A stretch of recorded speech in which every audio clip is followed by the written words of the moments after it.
We got to see if that's better. If we could hear ourselves better here than 10 minutes ago. Hold on. Want a quick test? We got to see if that's better. Oh, yeah, that's better. Anyway.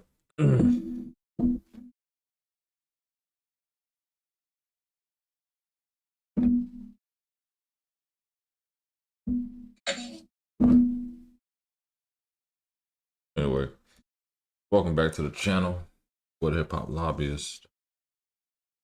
Tonight, I'm going to check out Governor Wes Moore's interview on CBS News. Let's see what the good old governor of Maryland has to say. Shout out to my girl, PK. Works for Moore, doing great things in Maryland. We'll see if Wes Moore will be the next president. You know, to be honest, I was talking about it before. Had to reset. I like Wes Moore. I don't know if he's done enough in Maryland to convince people that he should be president outside of, the fact that he's black. But I don't want to get into that. Get into this town hall, CBS. Good evening, I'm Nora O'Donnell, and thank you for joining us for tonight's CBS News Things That Matter Town Hall. This new series from CBS News has a clear goal: to have smart conversations and debates about topics that are important to Americans across the political divide. Those issues are often the hardest to talk about, and that is exactly the point. Tonight, we're going to discuss rising prices in America, fallout from the Epstein files, the administration's immigration crackdown, and the state of the Democratic Party. Just a little bit about where we are. This is the historic town of Cambridge, Maryland. It is one of the oldest colonial cities in the nation. It's a city that served as a stop on the Underground Railroad, playing a prominent role in the civil rights movement.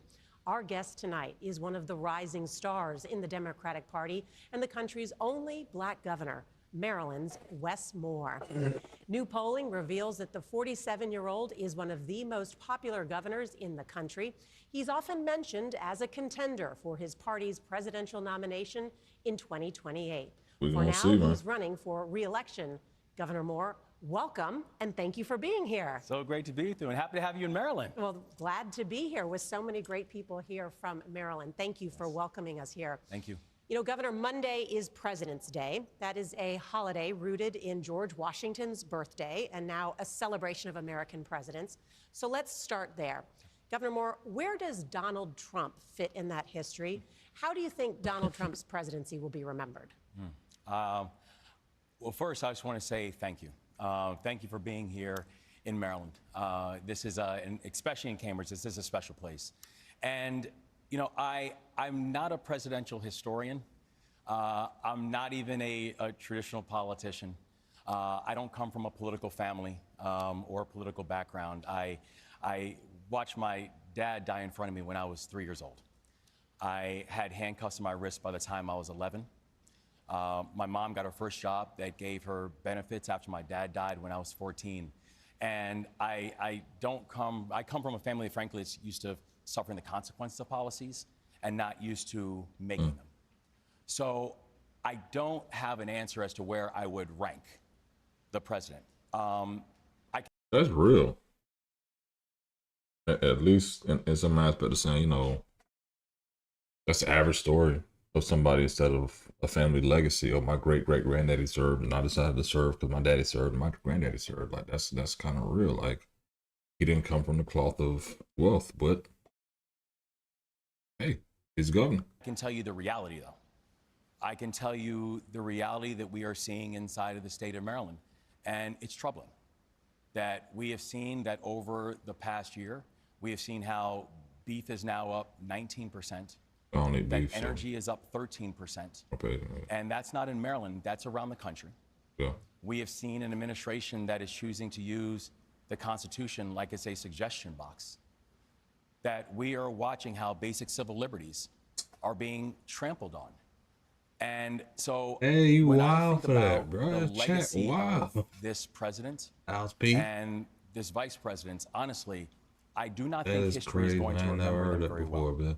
I see it, But though. the thing that also concerns me is for the people who are Governor just sitting Styles quiet, P is wild to me. for the people who are not using their voice in this moment, for the people who think that if we just sit quiet that the beatings will stop, I think Governor history is going to Styles remember P. them even worse. Well, let's talk about what's happening in this country. The president is set to welcome the National Governors Association, that's a bipartisan group, to the White House. And I know that you are vice chair of that group. And yet President Trump has said that you are not invited because, in his words, you're, quote, not worthy. Why do you think President Trump has singled you out? Well, I can't speak to the president's heart. I can speak to his actions. And I do want to be clear to the president respectfully. You do not determine my worthiness. Oh, God determines my worthiness.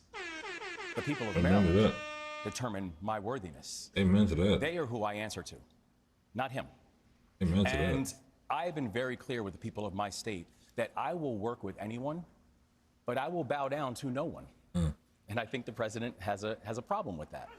And so I will work with cabinet secretaries and agency heads.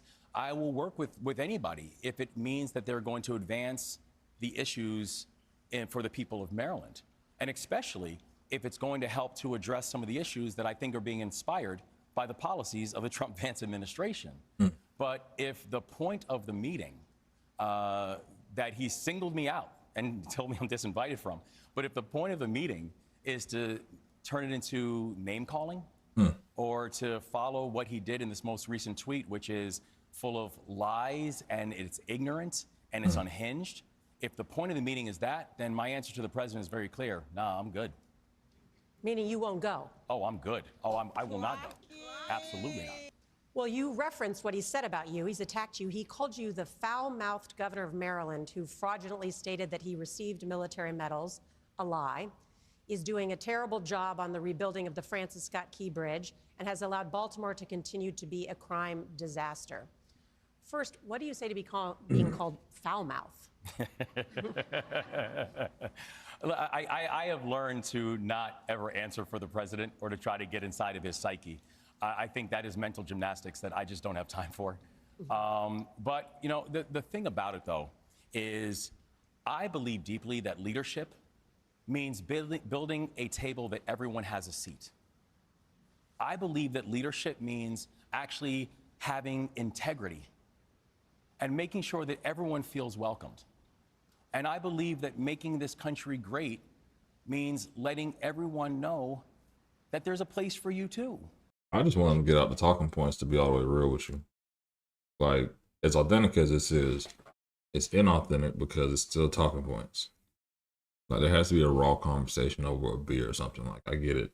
We're trying to win America over. That's the whole point of this. But I think people want the real. And I think that's what Trump brings, is Trump is brought to the conversation, even though it's real bullshit. People want something authentic. And if you want to kind of trace the Obama-esque Democrat narrative that they're going to put black men in, then you need to cut that caricature and be like, you know what, at least be real. But some of his story has been authentic, which I do enjoy. And so I just think there are just fundamental disagreements that I have with the president and the vice president, but also the language, the behavior, the ignorance. It's not just beneath the office, it's beneath this country, because I think this country is better than that. Well, you Hey, what's mentioned up, man? some of the president's actions. I know that you saw that President Trump posted a video depicting the Obamas as apes. And then hours later, he said he is the least racist president in a long time. Do you believe President Trump is racist? So, got your question. I think that's a question for President Trump. I can tell you I Hey, know Mustang. how his actions hit black folks and how they hit people of color. When we are watching a president who has spent his time going after scholarship programs for HBCUs, when we've watched a president who's now had the greatest assault on black female employment that we have seen in our nation's history in just the past year. When we've seen the President of the United States trying to ban books, change our history, minimize our history. And yes, when we've seen a President of the United States thinking it's funny to put out videos depicting the former First Family as apes. I think the question of is he a racist should be posed to him, but frankly, I think his actions probably give the answer before he even has a chance to answer it himself. All right, I want to turn now to the president's immigration. I get it. I just don't understand. Like, if we knew Trump was a racist when the Central Park Five happened, then, you know, we forgave him again for The Apprentice.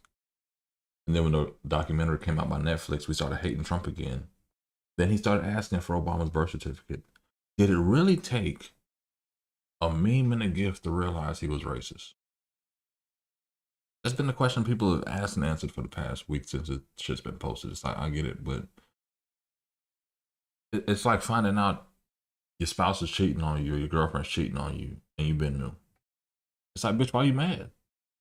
Like, fuck it. You know who the motherfucker is.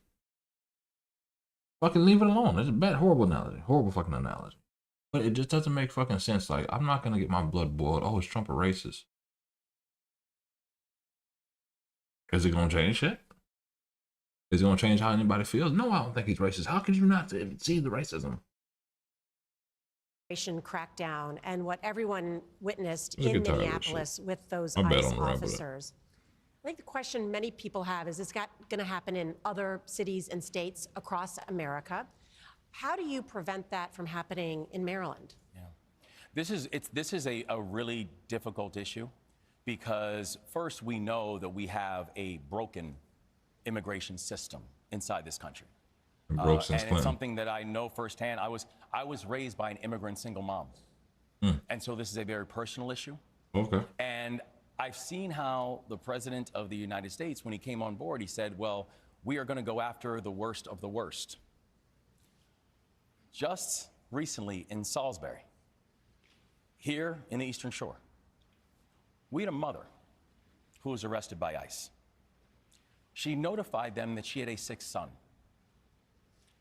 And they didn't care. And while she was detained, after asking to simply see her son, he died of cancer.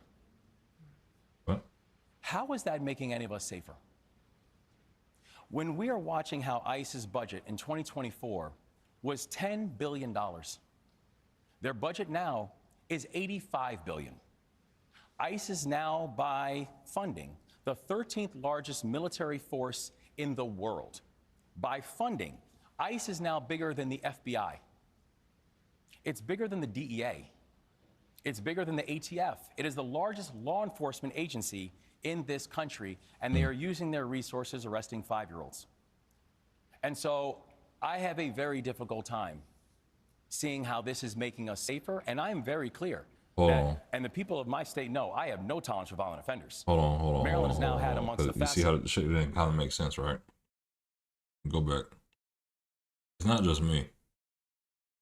Watch the lady face in the background when Governor Moore says this shit. Watch it, because people think it's me. It's bigger than the DEA. Watch. It's bigger than the ATF. It is the largest law enforcement agency in this country, and they are using their resources arresting 5-year-olds. And so I have a very difficult time Oh, what? seeing. Hold on. It's bigger than the ATF. It is the largest law enforcement agency in this country, and they are using their resources arresting 5-year-olds. And so I have a looking very confused, like, difficult what? time What the fuck is he talking about? seeing how this is making us safer. And I am very clear that, and the people What? of my state know, I have no tolerance for violent offenders. Maryland has now had amongst the fastest drop in violent crime anywhere in the United States of America. And our looking like where? leaders, our law enforcement, will continue to cooperate with federal officials when it comes to violent offenders. I have no patience nor tolerance for it. However, if we are now see an organization that is putting agents into our communities who are untrained, unqualified, and unaccountable, then it's my responsibility to make sure that the people of my state are safe. Let's turn now to our first audience question of the night. Jim Six is a retired lawyer. He is a member of the Democratic Central Committee here in Dorchester County. Jim, I know you have a question. And for those who don't see, Jim has socks, which is the Maryland flag, the best flag in the United States of America. I don't know about that. But my question. Because the Republican-led Congress refuses to act as a check on the excesses of the current administration, citizens are left to rely on the courts and the states for relief and protection from President Trump's immigration actions, not to mention his other administrative efforts, authoritarian efforts. What can your administration realistically do through legislation, litigation, or your own executive authority to address concerns about ICE enforcement practices and protect Maryland communities? And in particular, what can you do to help the people of Hagerstown fend off the ICE's plan for an 825,000 square foot detention center in that city? Yeah. Thank you so much, Jim. And thank you for that, for the question. You know, it's one thing that we know is that it's important to have a level of cooperation between the federal government and our states. That's something that's existed since the origins of this country. But what we're seeing now is that this is not a relationship where we're working in partnership. This is a relationship where we're being dictated to. And that, as a state chief executive, I have a very real problem with. And we know that we are going to protect our communities, and we are going to follow the law in the state of Maryland. The only thing we're asking the federal government to do is follow the law as well. And so we're working in partnership with our That's Attorney not answering General. none of those damn We're working questions, in though. partnership with local elected officials to ensure that the laws are actually keeping up with the type of pace of movement that we've seen from our federal government. And also, we know whether it's the case of Hagerstown and the facility, it's just really amazing to me that when we needed help from the federal government in Western Maryland, when they had historic flooding, that we were turned down from the federal government, that in fact, not only Maryland, but no state that did not vote for Donald Trump has gotten a single dollar in federal disaster relief. But they somehow found money to buy a warehouse in Hagerstown. That when we said that we needed supports, additional supports for FBI and ATF to continue the historic drop in violent crime we've seen in Maryland, we couldn't get that. They continued cutting that funding, but somehow they could find funding for this. And so while we know that federal property, that sometimes it's challenging when the feds buy property about what you can do, but I know this, any property that exists inside the state of Maryland, you need permits, right? There's regulations you got to follow being being inside the state of Maryland. So we'll just make sure that they understand that we've got a lot of permits that need to be met. What? You could tell by the reporter face. What? Now, the question that was asked was very verbose, very full, that you couldn't really get a solid answer with, right? Like, how are you going to stop Trump from an executive order? That's what the man was looking for. The man said permits.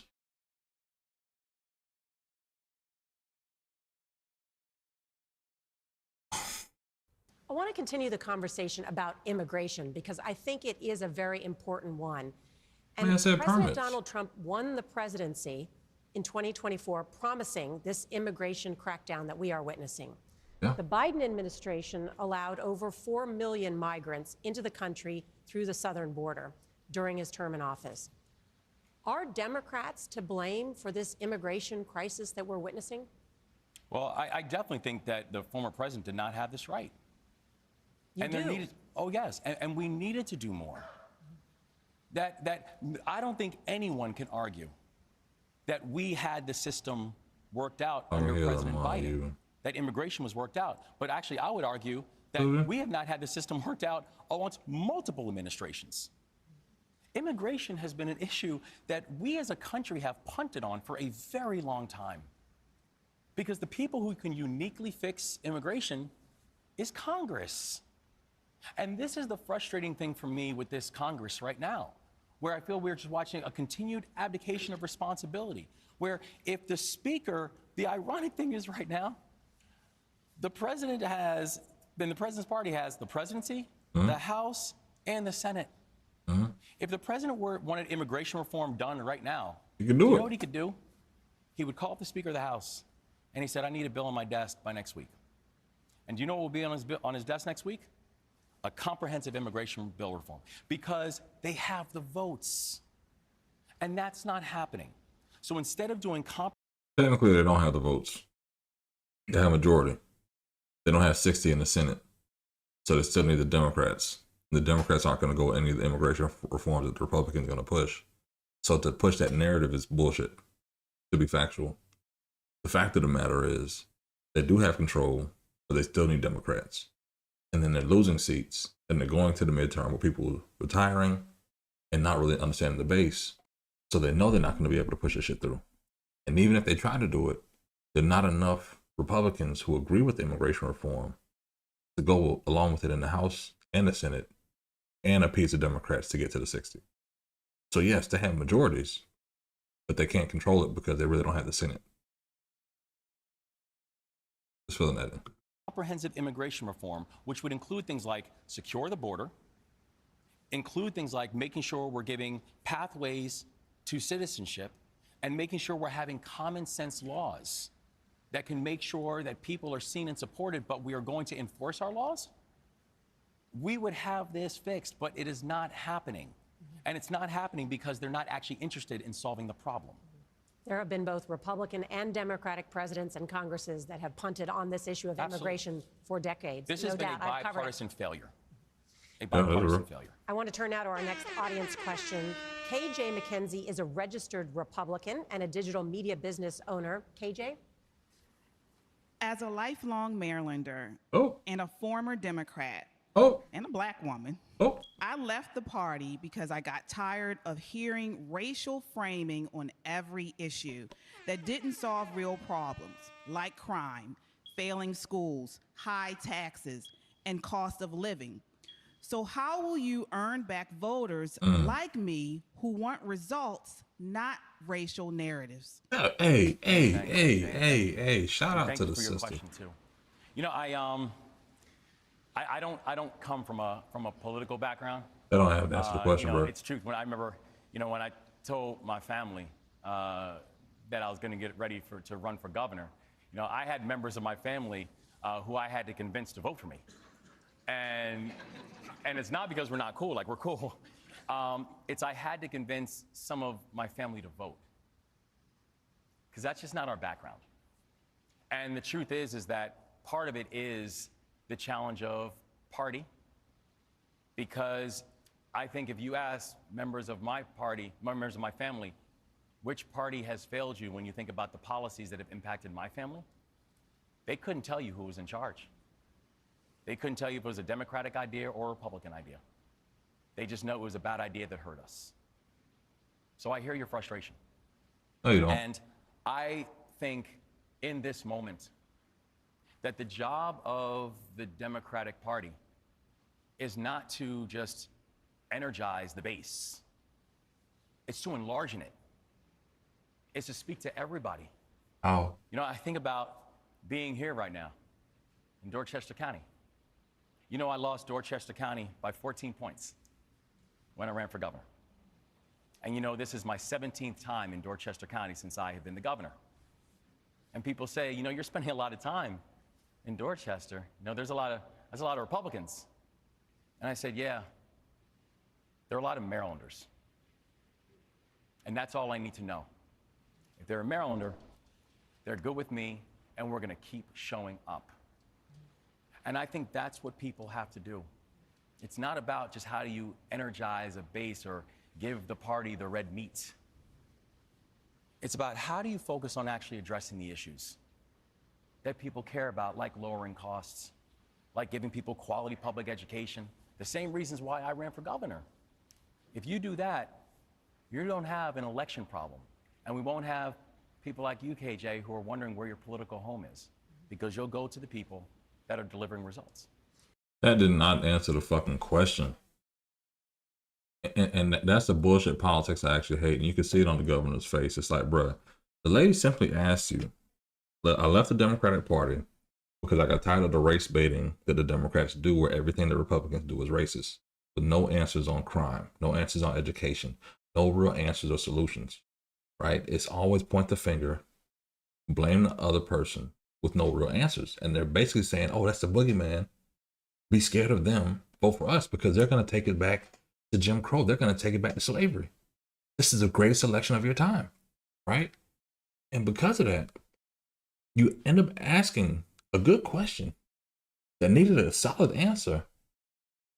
And these elected officials, like the governor here, bullshitted you. The only black governor in America just bullshitted this lady over nothing. Just tell her, like, you know what? Yes, the Democrats have a problem.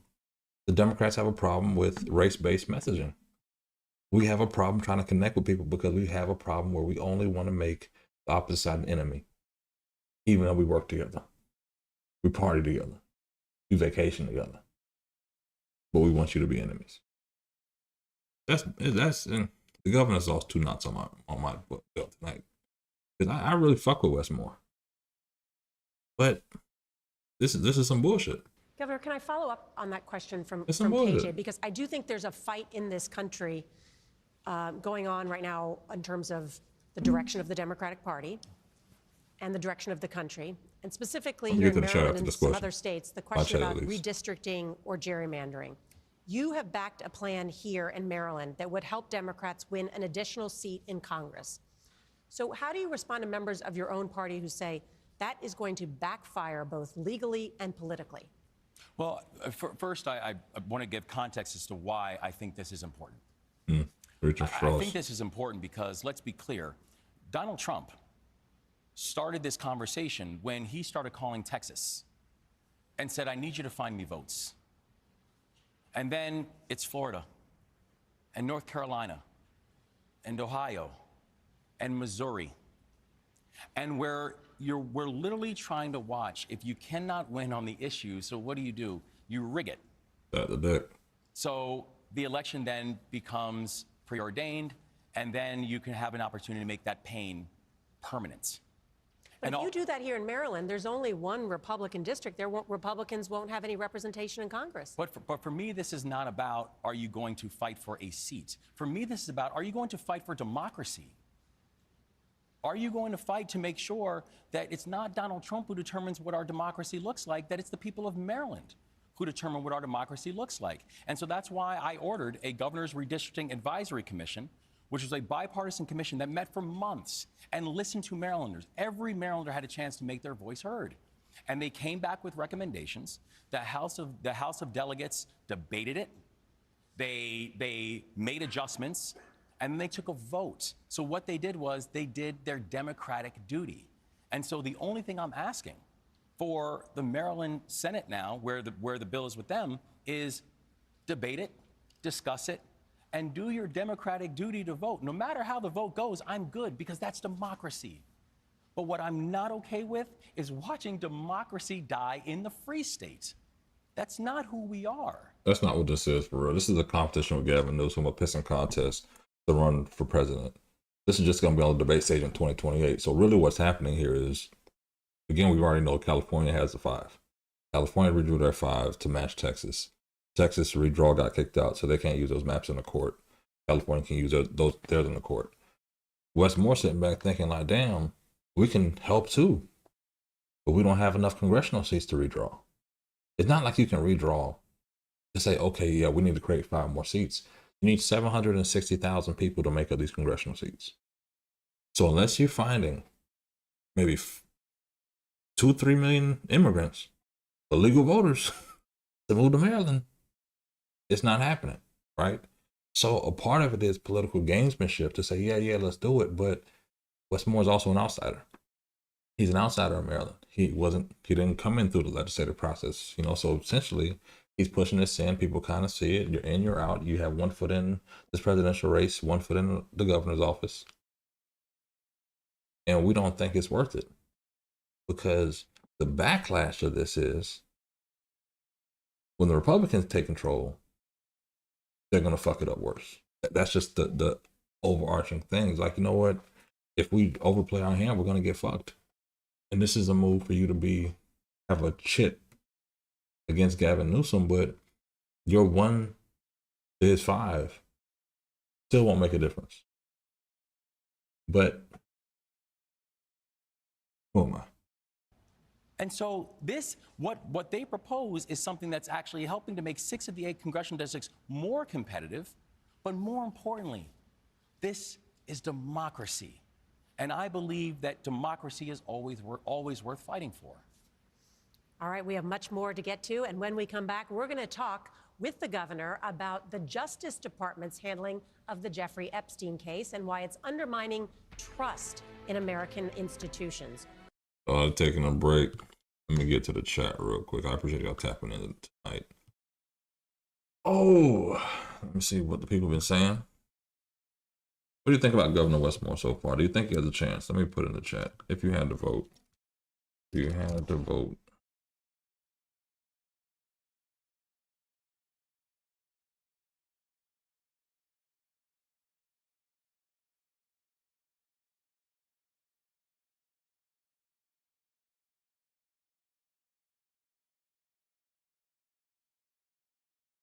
President, I'm gonna put Gavin Newsom in here. I'll put Westmore. I'm gonna put my girl Jasmine Crockett in here.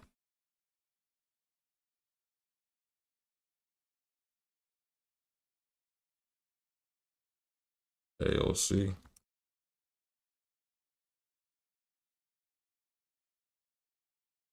This is for the Democrats, of course. As I get to the chat, who would be the better nominee for president? Gavin Newsom, Westmore, Jasmine Crockett, AOC. We got Jasmine Crockett already taking the lead there. Let me get to some of this chat. People of color, I'm pro-life. That's what's up. This is a rude question in general. People of color, a rare breed.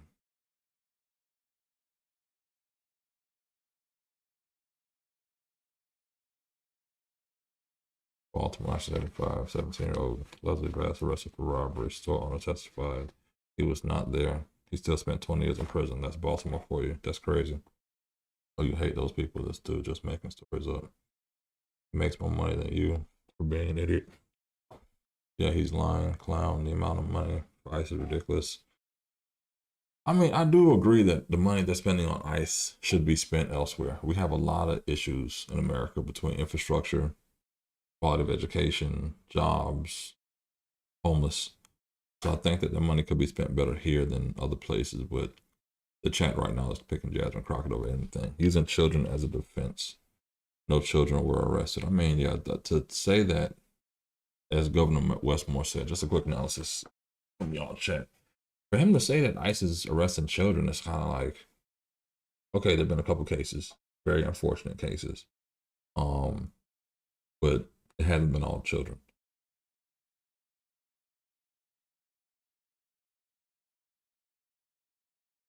All kids, one kid.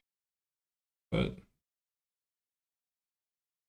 I could hear the mind you. I don't know what that meant earlier when somebody said Trump is kicking Demon's ass. Trump is kicking his full diaper. What? Yeah, the beep is the sound horn, baby. It's a soundboard. I don't know if you heard it on that one.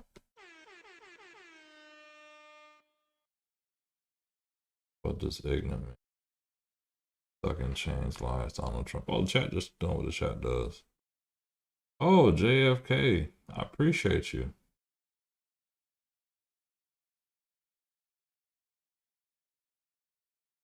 Listen, it's not me. I don't think, you know what? I like Jasmine Crockett. You can say what it is, but I think she may not win the primary, to be fair. But check the chat. I thought y'all were actually saying something, you know, for something. Let me go ahead and mute JFK. I appreciate you. Let me go ahead and mute you. Does it look like I'm gonna just remove you? How about that? Appreciate that. But let's get back to CBS and see what Governor Westmore. I'm not agreeing. You're watching a CBS News Things That Matter Town Hall. Oh, the bridge.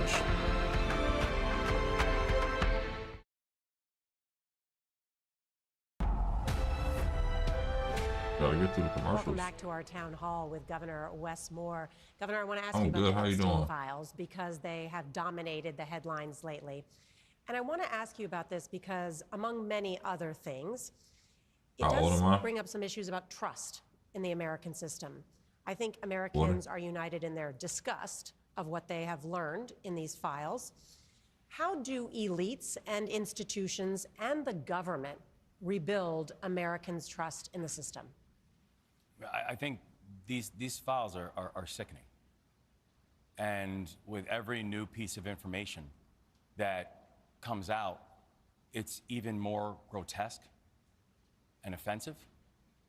I think there needs to be accountability for what happened as to why it took so long for people to get an understanding of just the depth of this heinous behavior.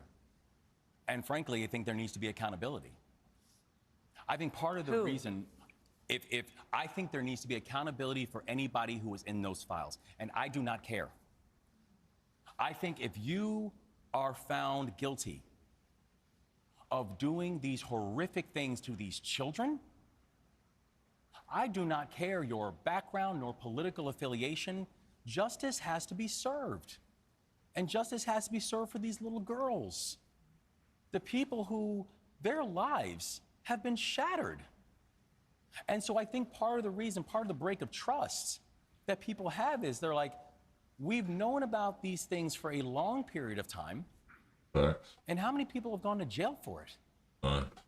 How many people have been arrested? A woman, Ghislaine Maxwell. One person. How many people have even been questioned? So I understand the frustration.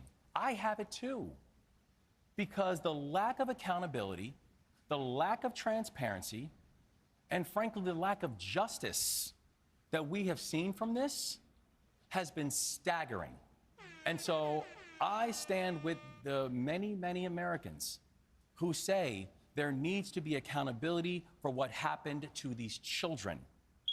And I don't care where it leads, and I don't care who is responsible. If you are a person who's found guilty of these heinous actions, you must meet justice.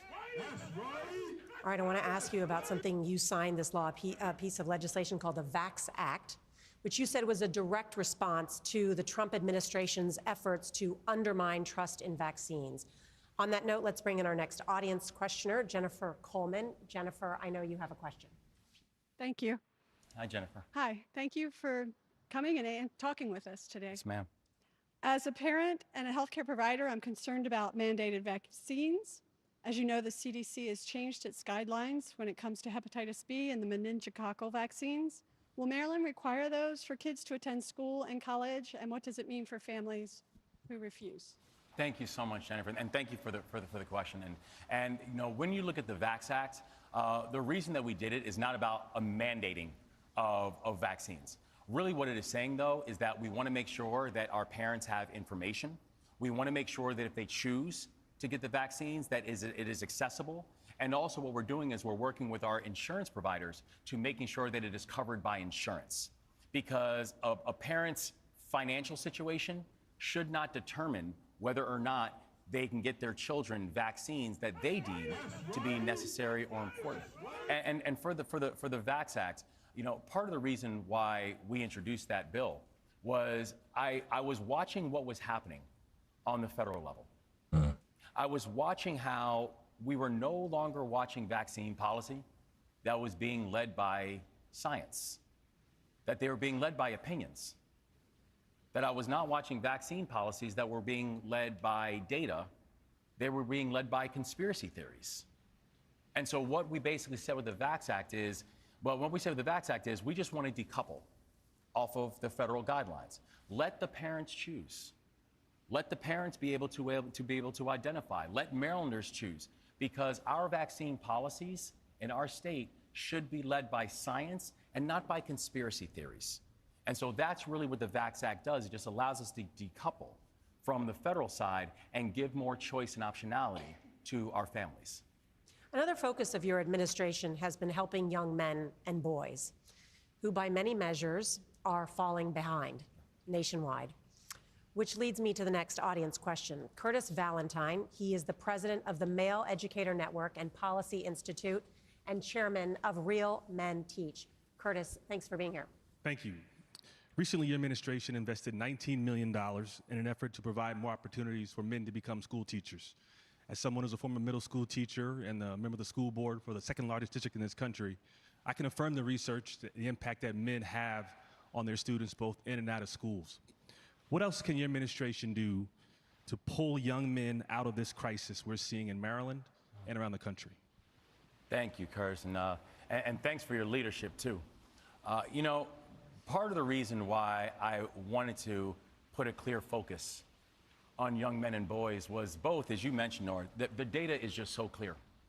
And we've been ignoring data for a very long time. When we're looking at everything from suicide rates. Yep, talk about it. When we're looking at the job placement and job growth. When we're looking at reading levels. Come on now. We are watching how young boys have continued to fall off. And I remember when I first brought it up, you know, there was a lot of controversy behind it. And people were saying, well, does this mean you're not going to support young girls? I said, no. What we're saying is this. We are going to support our young women and girls. But if you really want to support your young women and girls, make sure we have strong men and boys in society, too. Come on, man. That you got to make sure you're lifting up both intentionally. And so we did. We focused on things like putting more male mentors inside a classroom and more male teachers. That we focused on things like making sure that homes of worship were involved inside of this conversation, and we were creating new opportunities. We made Maryland the first state in the country that now has a service year option for all of our high school graduates, many of them young boys. That I signed the largest mass pardon in the history of the United States of America when I pardoned over 175,000 misdemeanor cannabis convictions in the stroke of a pen. Much of that benefiting and supporting young men who were finding themselves completely wiped out of a job market for a misdemeanor cannabis conviction from the 1990s. And so by putting a very intentional focus on our young men and boys, we have seen how not only has that helped to drive the improvements that we're seeing in Maryland, we have been able to cut the teacher vacancy rate in half in the state of Maryland since I've been the governor. Much of those have been men entering into the teaching force. That we've been able to see graduation rates spike, that we're now watching how in most grades in Maryland, essentially every grade in Maryland, both reading and mathematics are up, and our early childhood reading has jumped 20 states in 2 years. I'm a big believer, because I've seen it in my own life as a person who was raised by an immigrant single mom, that my mother could do a whole lot to help and support me and lift me. She couldn't teach me how to be a man. The same thing for my daughter. I love my daughter with my whole heart. There are just certain nuances I can't teach her about how to be a woman. My wife has to do that. Her aunts, her grandmothers, her friends, that's going to be something that they are going to be uniquely able and capable to do. So I just want to make sure that all of our young boys, no matter their situation, that they can get the same kind of supports that I got and you got, because that will help them turn into not just good and decent, but contributing men. All right, Governor, thank you. And ahead. I got to go back to that. That's very powerful, because a lot of issues fall on the wayside. I know in Florida we have like the study of black boys and men, right? And for years they talked about it, 10 plus years, and do study after study after study and all these things that we should do. And it gets kind of old because there's never an implementation stage of like, here's what's actually happening. I'm happy to see the governor actually doing those things, because I do think that male teachers play a role. My wife's an educator, and I do hear and see the different things that happen between fights and things of that nature. But also my other friends that were in the field, male that left the education field, between pay, dealing with the attitudes of the kids, dealing with the fact that parents don't really get involved with their kids at all, to just understand that a lot of these kids post-pandemic are really on the spectrum, right? So I don't want to say the R word. So all put together, it's a hassle. It's painful to go into the classroom, but then you can't just give up on the kids. You can't just give up on, overall, not just black men or black kids, but white kids too. And I think, honestly, sidebar here, I think social media plays a major role in this. Like I tell my homies all the time, like middle school and high school, we were sheltered where the finest chicks were the ones that we went to school with or we seen in the mall randomly, right? Now it's to a point of there's so many beautiful women across the world. We'll be like, damn, if this ugly chick at school don't want to fuck with me, it's okay. I got 30 bad bitches I can look at online, right? Just excuse me, different mindset. But then it's also the comparison game, the money game, the everything to where a lot of these kids are depressed and then they know how to do social media, but they don't know the basics. And even for a fact of college students, even now, not knowing how to write, not knowing cursive, it just changes everything. But I honestly do feel that, and we said this before on the stream, and I'll just ramble here, but what Mississippi's done with like putting phonics in the schools and teaching kids how to read, like Mississippi's like top 5, top 10, top 5 at least, reading proficiency for kids, 3rd or 4th grade right now. And it's because they went back to the basics. And I think that we're at a point in America where we have to invest in men, but also change how we structure our education, because between social media, AI, and the fact that people don't know the basics, these kids don't know the basics, is going to be an issue. But I do think we need more men in the classroom and more mentorship programs that focus on men, because the suicide rates amongst our kids are very high. And also, Gavin Newsom's been making an issue about this as well. So I'm not making it competitive because, it's an issue, but I think there'll be a greater focus next election cycle on men's mental health. Because I think when a lot of the political narratives change towards men, what issues men are dealing with outside of, being a provider and things of that nature, I think that you'll get more men participating in the process, because they'll see that the issues that they're dealing with internally that they don't discuss, like men don't go to the doctors and things like that, that all of a sudden they'll come to, fruition and actually change. But until there's actual implementation of these process or these plans, it'll still just be a conversation. But Governor Moore, salute to what he's doing there. And if you said something about the smoke detector battery in the comments, please know it's on the soundboard, baby. So no smoke detector battery goes back to back like that. Not in cadence, at least. So as you can see, it's on the Stream Deck. Stream Deck is not a sponsor of the channel yet, but we will hopefully get one day. Either way, let's get back to Westmore. Maryland has the most expensive utility bills in the country. What's the governor doing about it? We will ask him next. How many commercials they gonna have? Dude, I just gave a damn commercial. Maryland's state comptroller put out a report recently saying that working-aged, middle-income households are moving away to more affordable states. So how big of a problem is that? What are you doing about it? I mean, it is a national problem, but it is a very big problem in the state of Maryland. It's just harder to get by. And frankly, it's not fair. When I'm watching 37% of young Marylanders say that they would consider leaving the state for one reason: housing costs. When I'm watching people who are saying, I don't understand how my energy bill went from $250 to $800, it's not fair to them. And I know, I think about my mom. I look at the situation that we grew up in. Like, I didn't grow up from a family of wealth. Like, this kind of stuff matters. In fact, my mother still to this day is like, why is my energy bill so high? So I get it every day. And so what's your answer to your mother? So, honestly, my answer is that we have not done enough to be able to really fortify the grid, to get more energy options. We haven't done enough when it comes to housing to be able to build more housing. And so the solutions that we have put on board, when it comes to things like energy, we've provided last year $200 million in rebates to Marylanders to make sure we're putting more money back in their pocket. You mentioned it. I mean, the rising cost of energy, it's a problem across America. But in your state, Maryland was the most expensive state for utilities. Grayson Miller is here from Johns Hopkins University College Democrats, and he has a question on that topic for you. Grayson? Hi, Governor. Thank you Grayson. for being here. I'm a senior in college and am deciding on where to start my next chapter. Energy costs are top of mind here in Maryland when it comes to BGE in particular. I'm wondering what actions your administration can take to lower those energy costs and make Maryland more affordable for young people and working families to build their futures. One thing I hate about these town halls and shit is like, you notice everybody who asks a question has a fucking title in there. Somebody else outside the black lady who's a Republican, her right there, right? That's one thing I hate about this. This is never a conversation with average, everyday Americans. This is a college student that leads the Democrats on his college campus. You have another gentleman that leads the Democratic National, whatever, in a city, in that region. The black Republican in that area.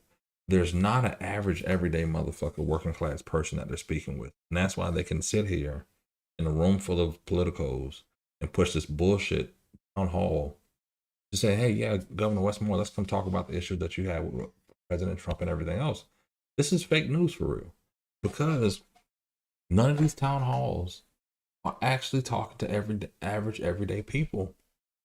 These motherfuckers just want to talk to their own, like, circle of Democrats, own liberal base. Like, you know what? Hey, yeah, let's do it here. We got CBS. We're going to film it to be nationally broadcast. We're going to get a whole lot of clicks. It'll help us at least build the path and the runway for the presidency.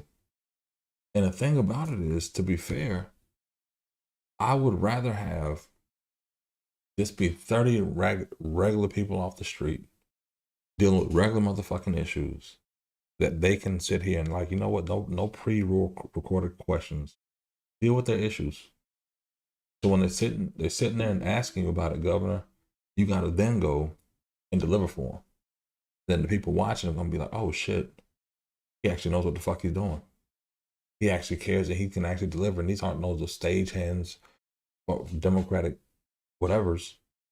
These are average homeless people, check to check people, whatever the fuck people who need a fucking answer. That's all. That's what I hate about these shits. And both parties do it. It's just sickening after a while. It's like, bruh, nobody in America relates to this guy. Well, first, Grayson, it's great to be with you. And the first thing I'm going to tell you is, yes, you need to stay in Maryland because we need you here. And we're very, very proud of you. You know, I actually just recently led a delegation of both Democratic and Republican governors to the White House.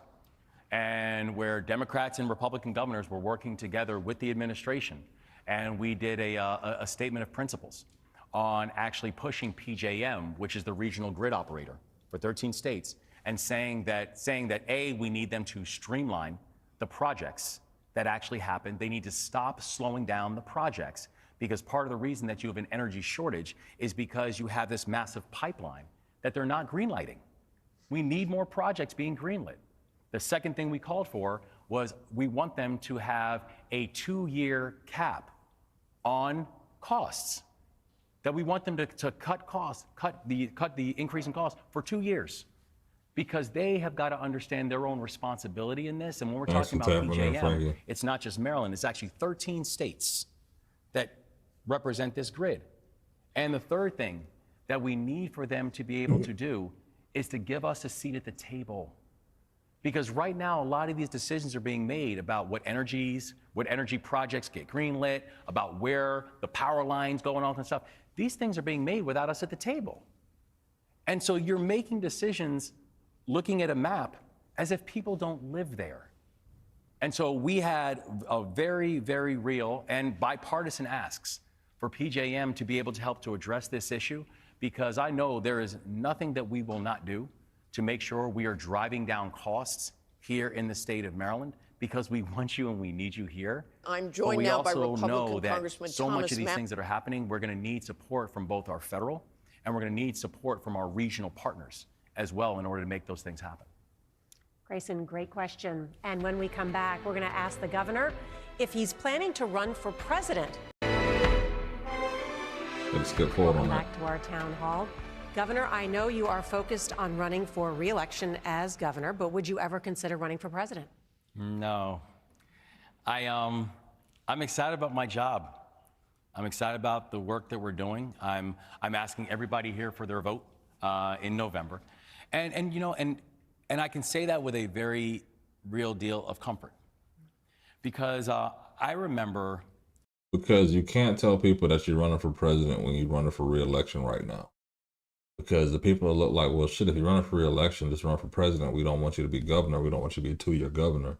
So you have to be fake enough to be like, yeah, you know what, right now, I'm not doing it. I'm focused on the election at hand, right? This is reality. This is politics. So they're going to focus there. And after he wins in November, if he wins in November, then all of a sudden, the momentum towards 2028 will go. Look what we've done. You know what? 6 months later, Maryland, I thought about it. They got to get in within that 24 to 18 month window before the next the presidential race, right? 2028. So all of a sudden, you're sitting there thinking, I know I promised y'all during that town hall in the county I lost by 15 points that I wasn't going to run. But guess what? I have to fight for democracy.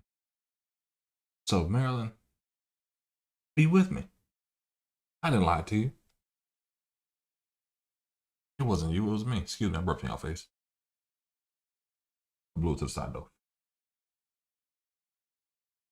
That's that smoothie. That strawberry banana. Taste it. Oh. But that's what's gonna happen here. And the governor's gonna sit back and honestly say to him, yeah, situation changed. Now I gotta run for president. And the people in Maryland are gonna be stuck. When one of my mentors, Elijah Cummings, when he passed away, and there are people who were close to Elijah who contacted me and they knew about our relationship and they said, we really think you should consider running for Congress and running for his seat. And I told him I thought about it and I prayed on it, but I was like, that's not what I want to do. And there So was you're nothing- saying you're never going to run for president? Yeah, so like when they started talking about that, I said that there was nothing that anyone could say to me to make me do it. And I remember when I told people that I was going to run for governor, I had people who came and said, you're crazy. You're polling at 1%, you're not going to win, you're going to embarrass yourself. And I said, there's nothing that anyone could tell me to get me not to run. And so I'm not running for president. But you're not saying that you won't ever run. I don't see a reason. I love my job. Okay. And I love what I'm doing. And I think, and listen, Who would you like to run for president? Who would I like to run? I guess the audience likes these questions. They do. They do.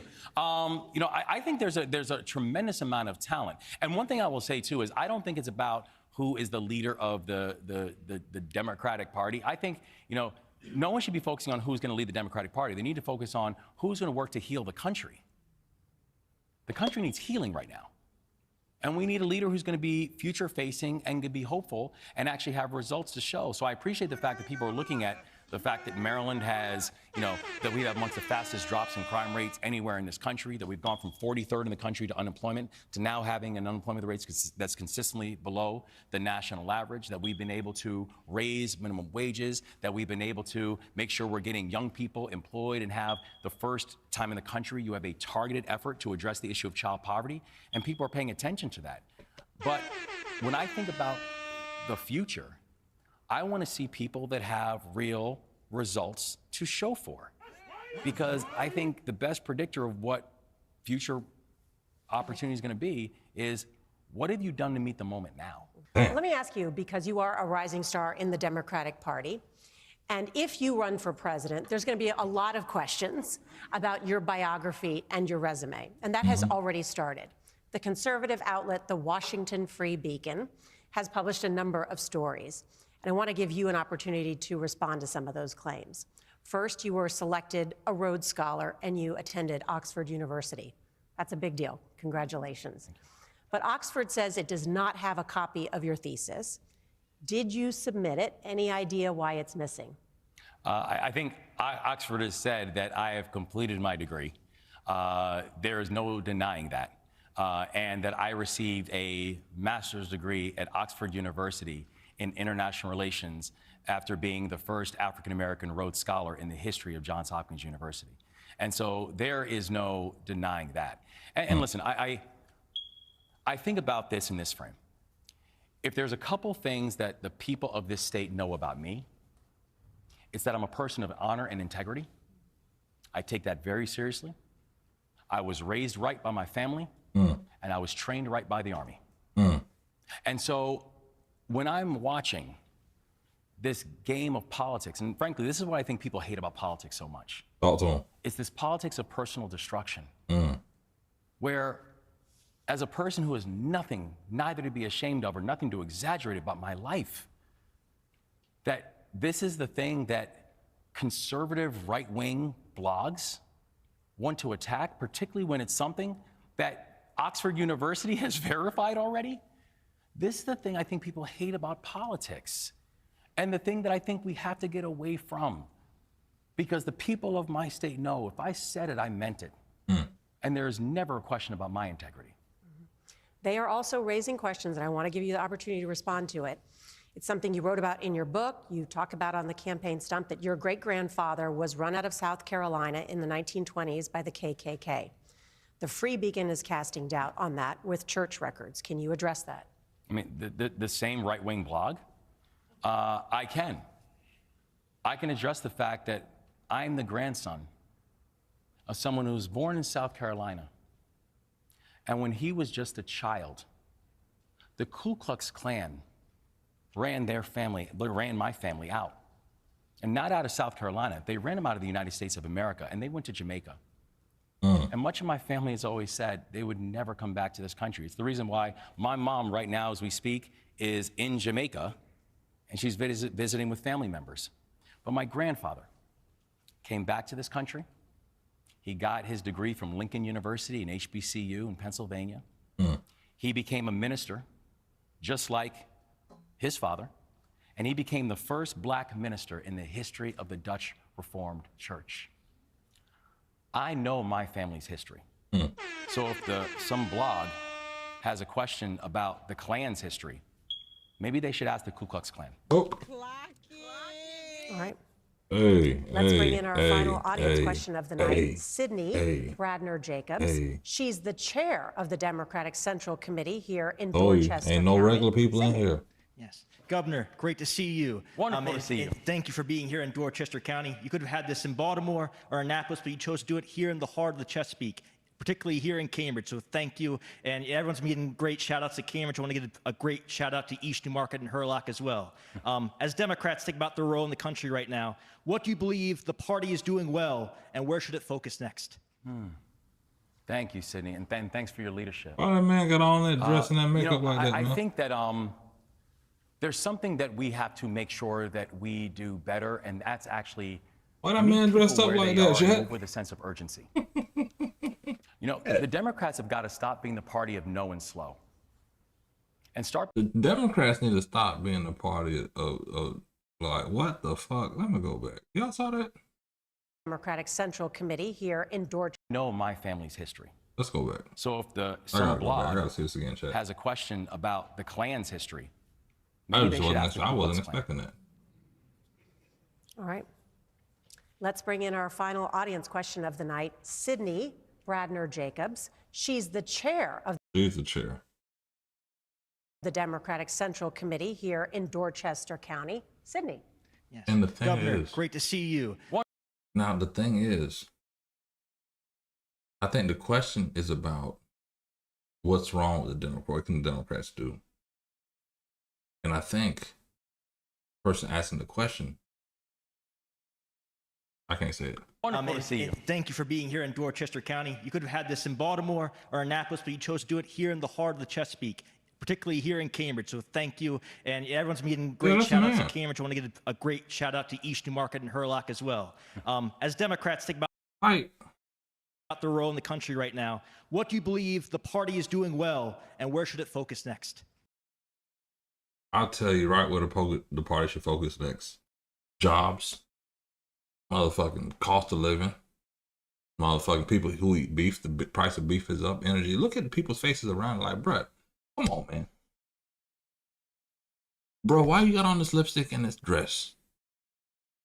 Out here talking about this mess. Let me stop before I get canceled. Thank you, Sydney, and thanks for your leadership. I think that there's something that we have to make sure that we do better, and that's Yes. We gotta change the fucking narrative. I'm sorry. We gotta change. As a Democrat, you gotta stop this shit.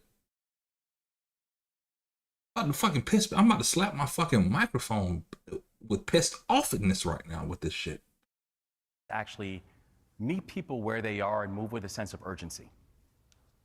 You know, the Democrats have got to stop being the party of no and slow. No, And and start being so the party of yes and now. That everything cannot be a 10-year study. Everything cannot be a 15-year analysis, right? If I'm telling you that I feel like the school that my child is attending is not preparing them for the world, I don't want to hear you tell me, well, let me just make sure that I put a commission together to analyze that. that's for real. If I'm telling you that, you know what, I feel like housing prices are just going out of control, I don't want you to tell me, so let me figure out how we can do an analysis, a 10-year analysis about how we can build more housing. bad. That ain't gonna What I piss need me you to off like do that. I is just build wasn't more ready for that. housing now. And that's why, if you look at the legislation that we've gotten done and how we pushed in Maryland, I'm probably one of the most aggressive housing governors in this country, where we actually just introduced legislation saying, I want to take a look at all available state land. Just so happens that Maryland happens to be the largest landowner in the state of Maryland. So I say, listen, I understand that we can't build everywhere, but the places where we can build, we should. That we need more affordable housing inside of our state. And I don't need a 12-year study to figure that out. And the thing that gets me really about this, Sydney, is, do you know, ironically, who gets that? Donald Trump. Because he does not waste time. Donald Trump did not need an analysis to decide that he was going to rip away food assistance for the people of our state. Donald Trump did not need a 5-year study to determine that he was going to deploy federal agents inside of our communities and neighborhoods with no accountability. So while I can talk all day long about the cruelty and the things that I object to that we are seeing from the Trump-Vance administration, I do want to be clear, we would be foolish not to understand the speed, because that is the thing that people are just asking us. Do you see me? Do you understand what I am going through? These are two different messages that he's giving. You realize that, right? He's speaking to her. I'll be respectful to the man with lipstick and the dress, but her. He's given the talking points that the transgender community wants to hear, that the cross-dressing community wants to hear, right? And he's satisfying that with this. But then remember, we were talking about black men, we were talking about men earlier. This is why men don't fuck with the Democrat shit now, right? Go in a lot of barbershops on a Saturday, right? Go to anybody. This is what people really sit back and say, like, yeah, you know what? No bullshit. My son is 4 years old. I don't want him around this shit. And it's not I don't think it's a negative. It's a fact of honestly, everybody's not ready for that. And when you're in the Capitol, and here's the issue I have from seeing it firsthand in the Florida Capitol building. These are the people that push the LGBTQ stuff for the schools. Now, I'm not saying the kids don't get bullied.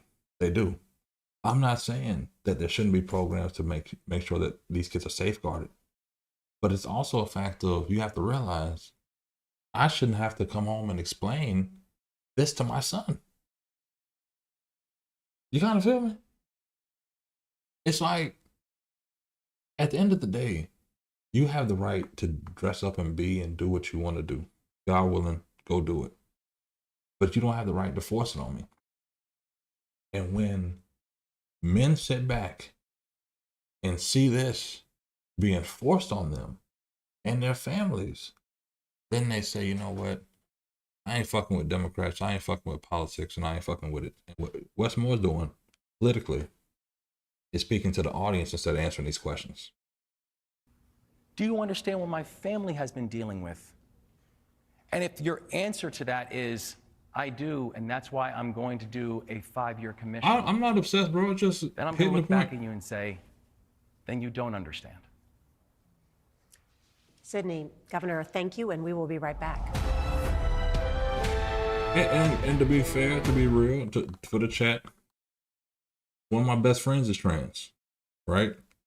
And if I have an issue, I may go talk to them, because honestly, when I found out they were trans, I was like, oh shit, it changed my whole perspective. I was like, you know what, people want to be accepted. And I saw it. But then in that same conversation with my trans friend, they were like, you know what, I don't agree with it for children. I don't agree with it because there's like a hierarchy within the gay, trans, and everything else, to where it's like white gay men at the top, no pun here, and everybody else, Cubans, Hispanic, whatever, black at the bottom. And it's a hierarchy in that shit. And I'm sitting there like, damn, I didn't even know that was a thing. But all put together, I just don't believe it should be forced on people. That's it.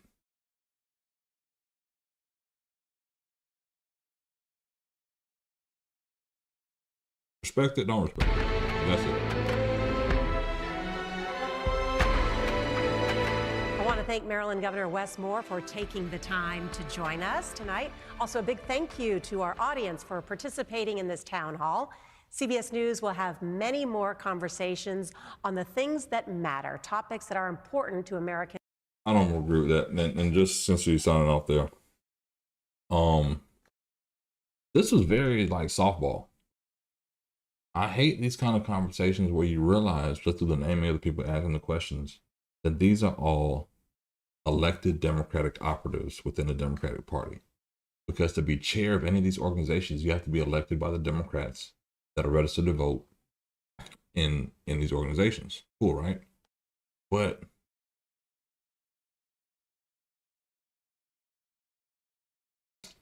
Fabian tripping. All put together, these shouldn't be.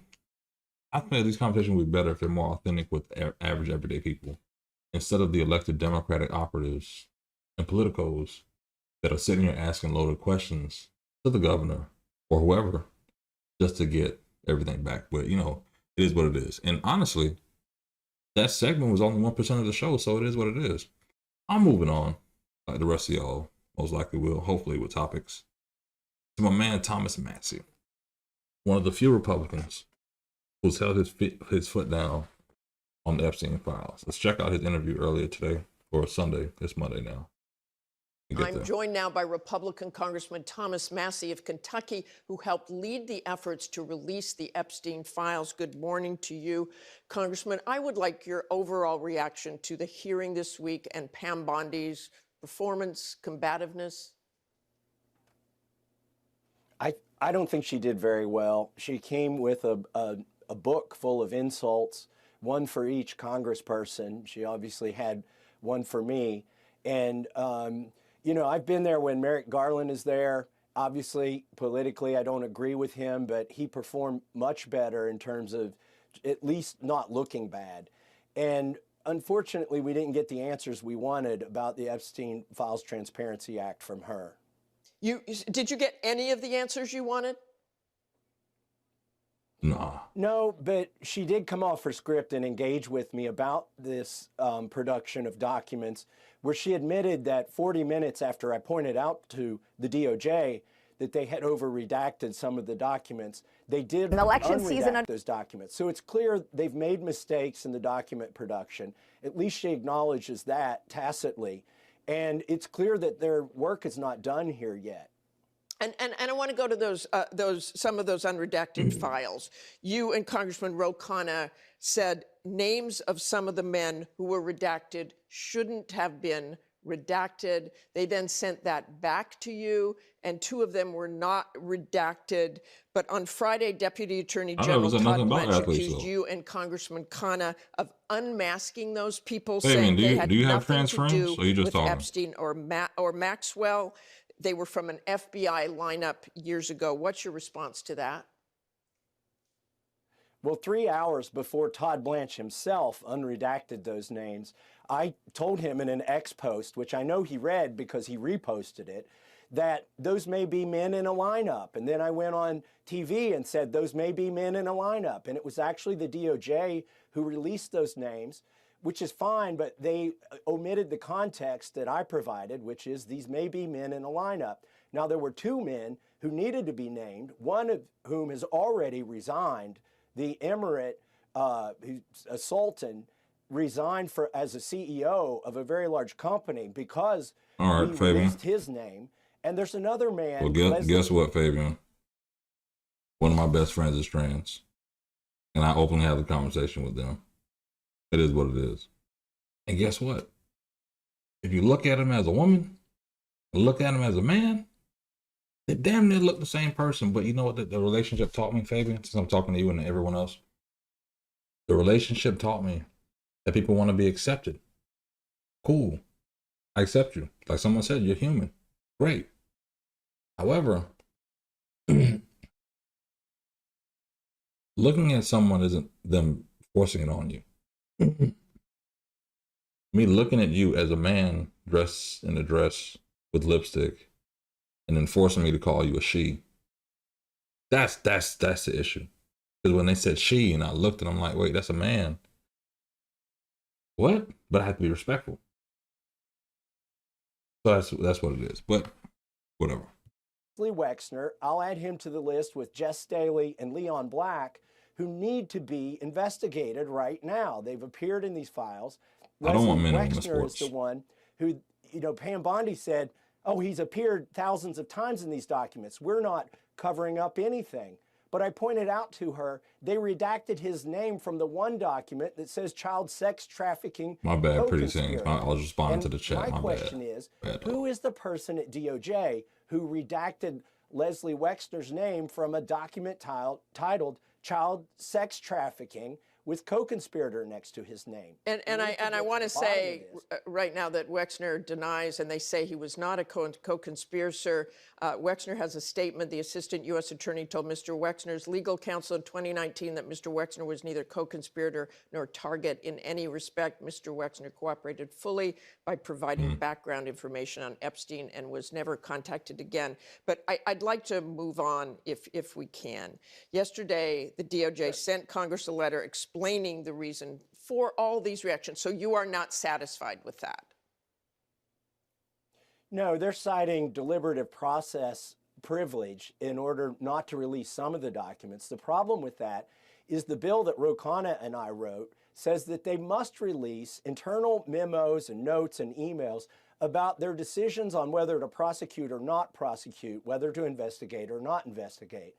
It's important they follow that because then we could find why they didn't prosecute Leslie Wexner. What was the decision tree there? And also why in 2008 they gave Jeffrey Epstein such a light sentence. And finally, I know the DOJ wants to say they're done with this document production. The problem is they've taken down documents before we were able to go over to the DOJ and look at the unredacted versions. They took down some of the most significant documents, two of them involving Virginia Giuffre's case trolling.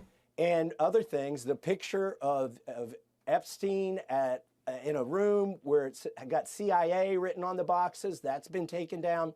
We want to be able to look at all these files. They can't keep those documents down after they've already produced them. I want to talk to you about one of the moments in the hearing, and that is the Attorney General would not look at the Epstein survivors behind her. Did that surprise you? I think that was kind of cold on her part. I think she was afraid to.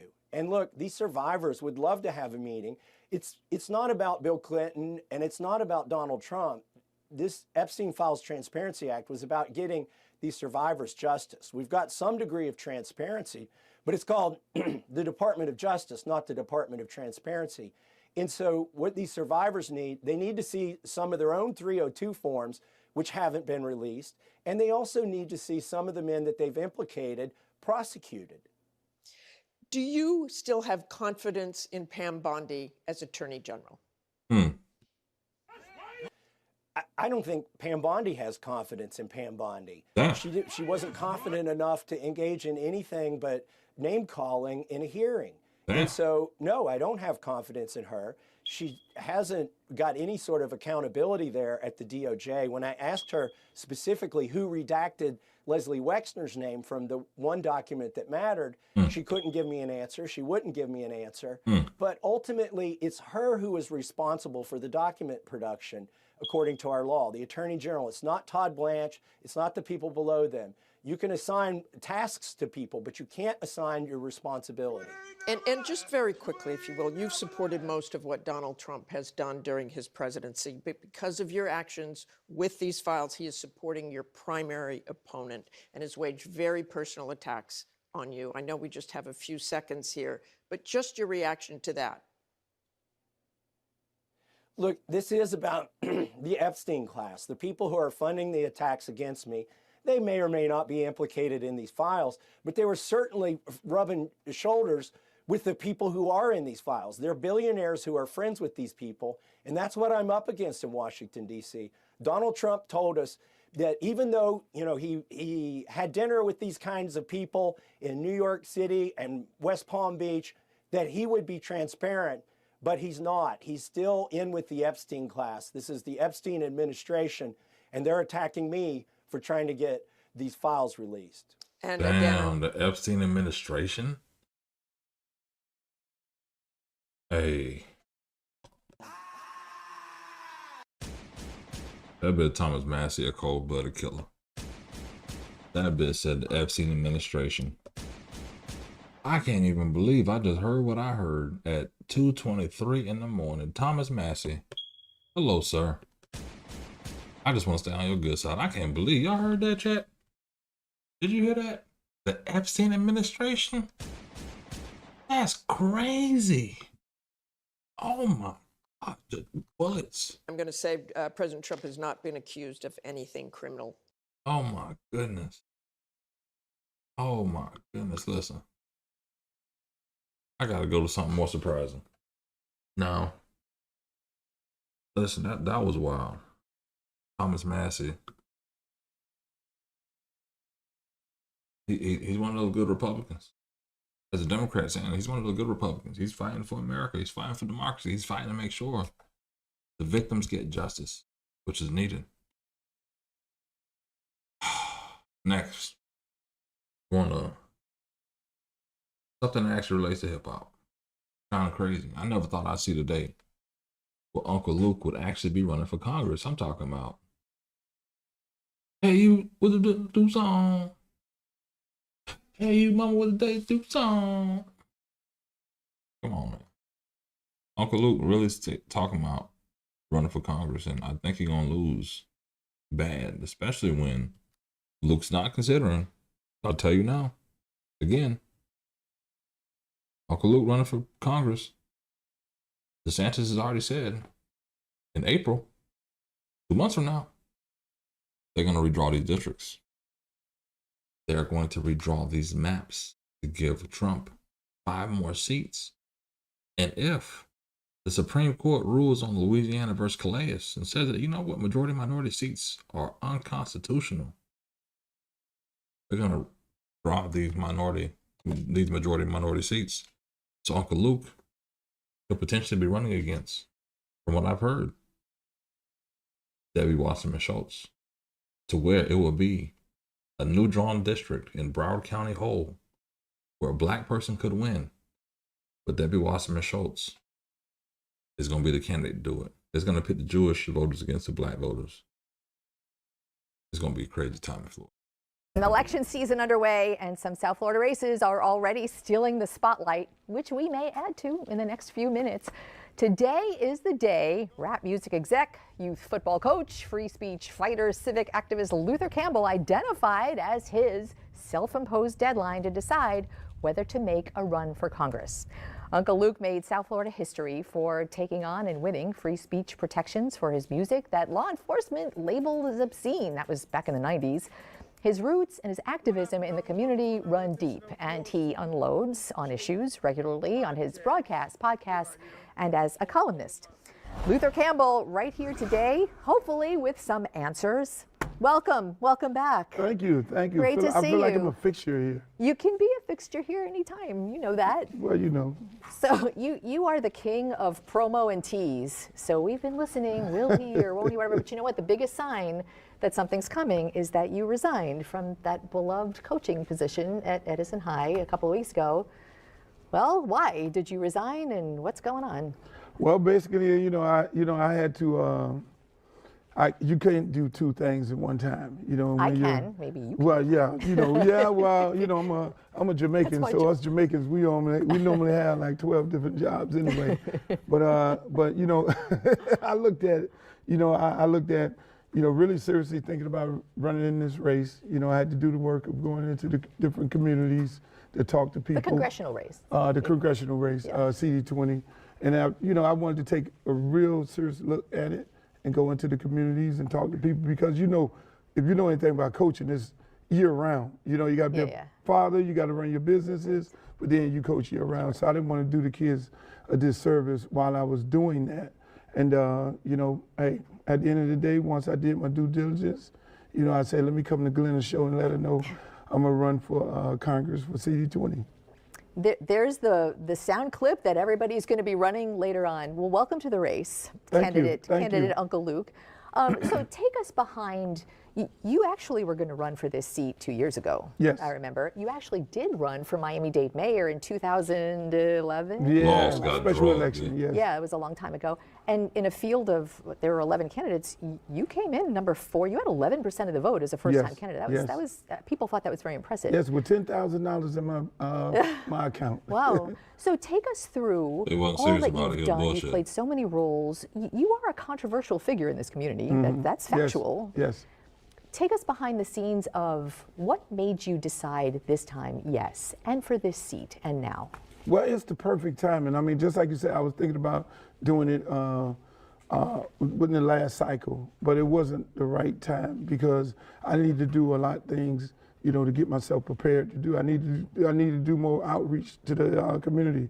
It is a sitting Congresswoman that was doing the job. So did you go door to door? Are you knocking on doors? What kind of outreach? I just go meet with the stakeholders, not necessarily the politicians. Yeah. I go meet with individuals that's in the community. And have conversations with them in Belglades and Lauderhill Lakes. Right. So for people who aren't familiar with Congressional District Number 20, it's a lot of central North Broward. Yes. There's some southern western Palm Beach County. Yes.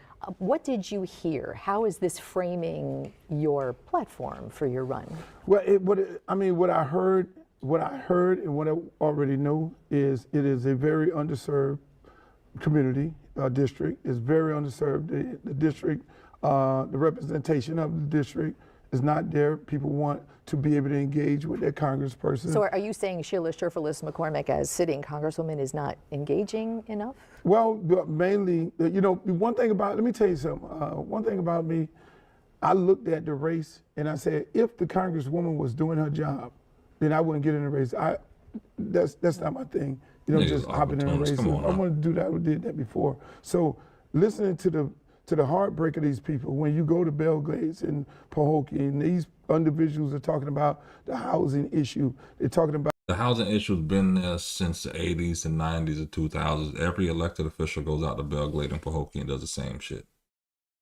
If you've never been out there, they have more NFL players from this one community than probably anywhere in this whole state of Florida. Imagine that.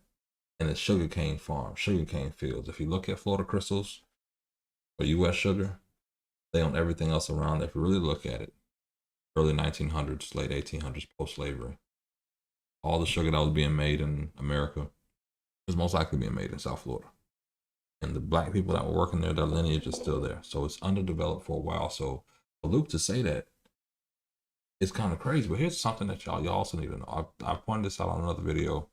We broke down Sheila Sherfullis McCormick. Let me try to make sure the people here could see it. Now, if you could see over here, I'm only doing vertical, so.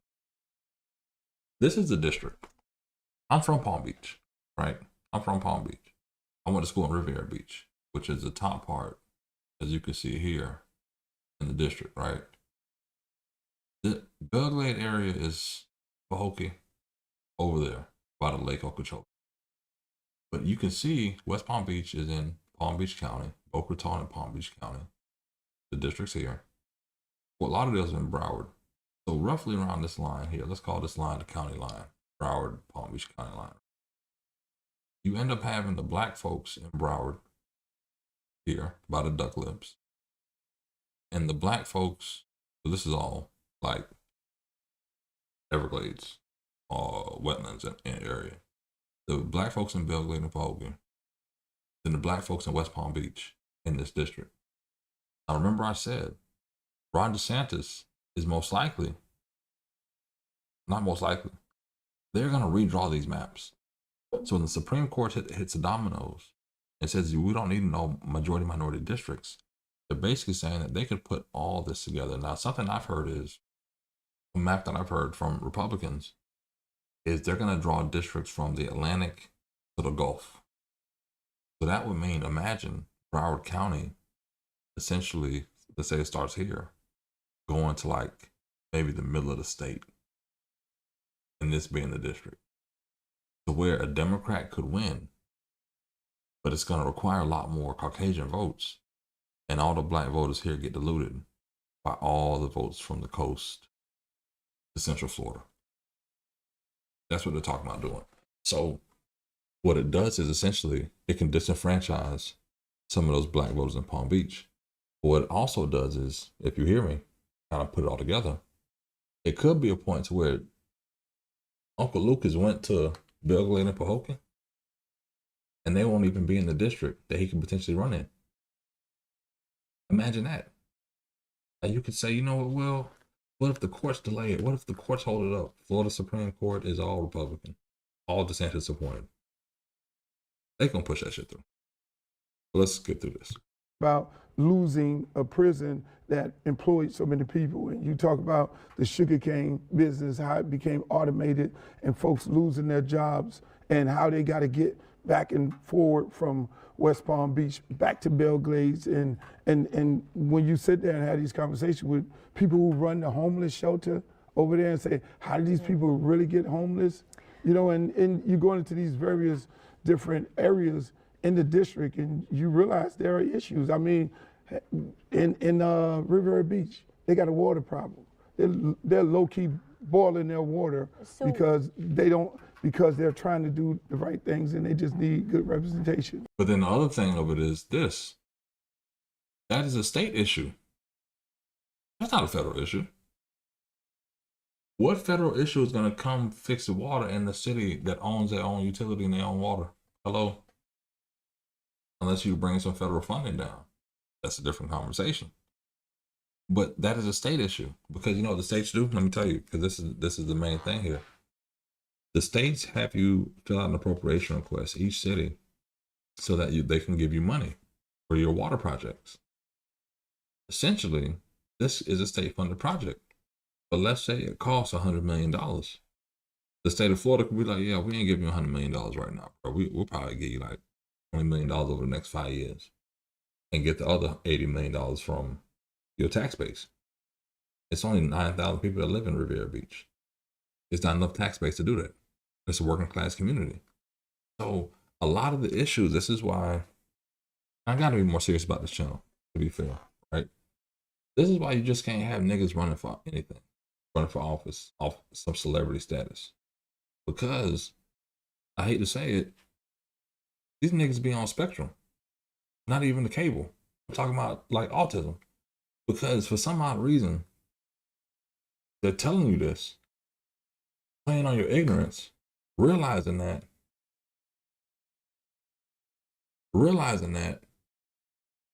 they're talking about an issue that the position can't even fix. The water in Riviera Beach that they're talking about is city owned. It's a water pump issue. We have property in Riviera Beach. It's an issue. Like it costs maybe $400 just to turn your water on in the city.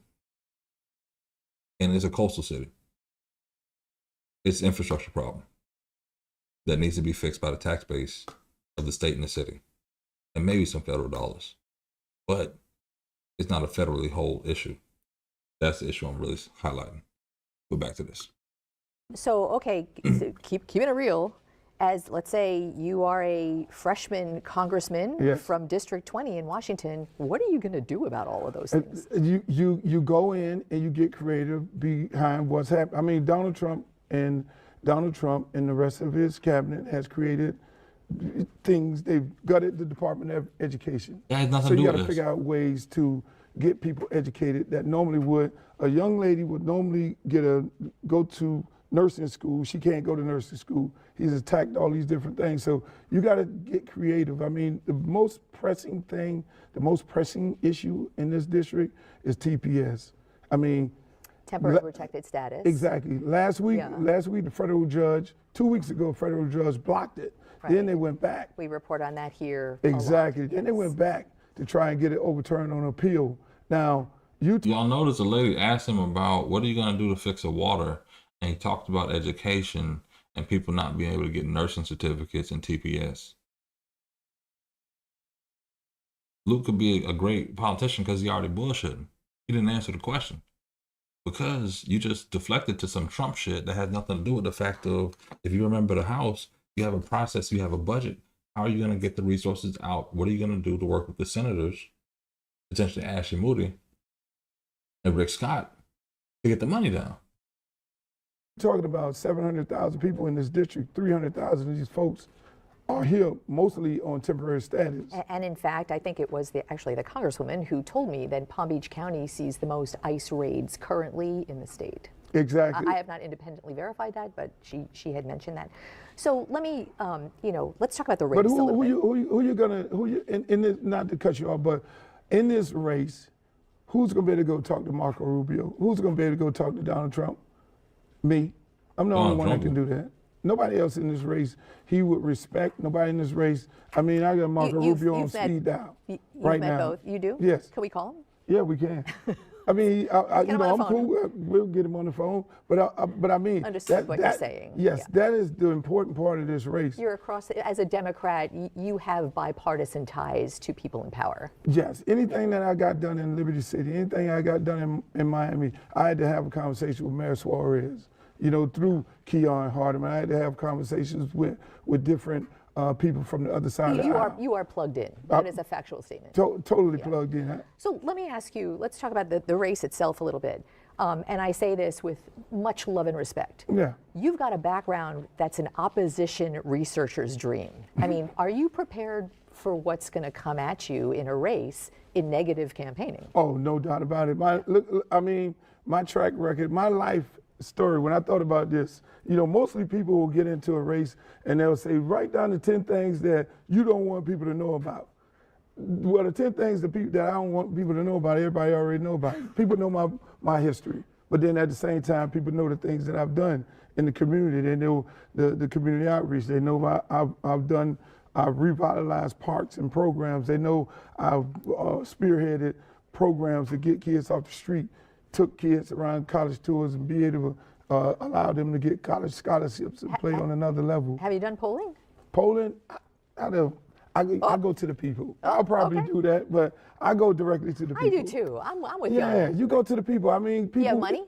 Of course, I have a lot of money. Supporters? You want to reveal some of your support? Oh, every artist that I produce and every artist by creating Southern hip hop will be donating to this campaign. And you'll have streets named after you. That's a done deal already. We've talked all about that. Stadiums and street names. You don't get them things done unless you've done things in the community. Well, now that you're a candidate, the next time we invite you on this program, hopefully it will be a debate for whoever you're running against, and we give people a really good look at the back and forth, and I'm really looking forward to that. Oh, see, the problem is people want to do nigga shit, right? And Uncle Luke got about to do some nigga shit in this race because you just talking about every hip hop artist that I've ever produced for is going to give to this campaign. That's great. That's nice because guess what? They have to give personal contributions for a federal race. It can't be their business. It's maybe a $5,400 max. So let them give out the max and go ahead and find a super PAC or a leadership PAC or whatever kind of PAC you're going to have and have them give there. They can give $50,000 there. But the problem is, this is some nigga shit. This is some hard down nigga shit. You know why? Because Uncle Luke doesn't even realize that DeSantis is again going to redraw these damn districts in April. So he done went to Riviera Beach and Belglade and Fort Lauderdale, all these other places, not even realizing going to Tallahassee to say, hey, Danny Perez, how y'all gonna redraw these maps? Hey, Evan Powers with the Republicans, how y'all gonna redraw these maps? Because you done drew yourself a map over there in Panama City. And guess what? I need one too. You're not cutting no deals. You're not sending no strippers to go do it. You're just gonna nigga this shit up. And the problem is, again, with some black politicians is like, you know what, cool. For some odd reason, you feel that entertainers are gonna push the needle for any of this shit. Black people need to get entertainers out of our politics. Stephen A. Smith shouldn't be running for president. What the fuck are we talking about? Why do people feel, and this is a black thing. I know Ronald Reagan did it. Maybe Reagan's the issue. Maybe that was a real Reaganomics, right? But there needs to be something that says, you know what? Just because you're a great athlete, a great rapper, producer, entertainer, that when that money dries up, you can go ahead and be a politician. Because the community service is great, honestly. Helping kids get scholarships to college, honestly, great. The football camp, everything, amazing, great, wonderful impact. But it doesn't translate to me. For me, at least. Whatever it is. But who else they say running for president? Stephen A. Smith. Did they have I heard he had an interview.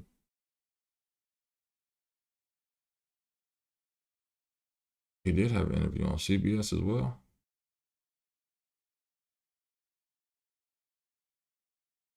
Say Stephen A. Smith is really posturing to run for fucking president. I'll be sitting here like, motherfucker, for what? With all the talking heads in our Hold on.